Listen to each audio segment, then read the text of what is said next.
The Portland Police Union and their minions are attempting to weaken police accountability again. Portland overwhelmingly voted for an oversight committee that's ran by citizens, and they wanted people who are most impacted involved in the process. Councilman Zimmerman was endorsed by the Portland Police Union. Let's break down the problem with what he's saying here. I'm left to wonder why language that encourages additional bias is being touted as more fair. I look at the original language and it's very clear that no bias was what was previously written into code, and I think that sounds like a good thing.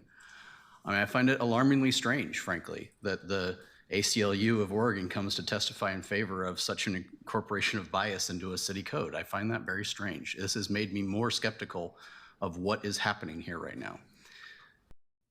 The problem with Zimmerman's argument here is he's saying that they would ban anybody with any bias. There's no such thing. Every human being has bias. The language that Zimmerman's opposing is language that's used in Oregon law in jury selection, which would ban anybody where their bias would get in the way of their ability to be impartial. Being biased and impartial are two different things. You can have bias and be impartial. The other thing that he's missing is that we want people that have been impacted by police abuse, and those people are naturally going to have distrust for the police and a bias against the police. Again, that's okay as long as they can be impartial. They know this. They want to ban anybody that's had a negative experience with the police. The implication here is that he actually opposes the way the jury selection occurs.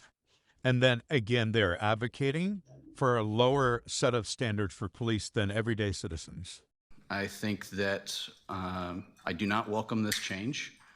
I think that this is an attempt because the previous language would have kept activists and advocates who have a strong position and thought on either side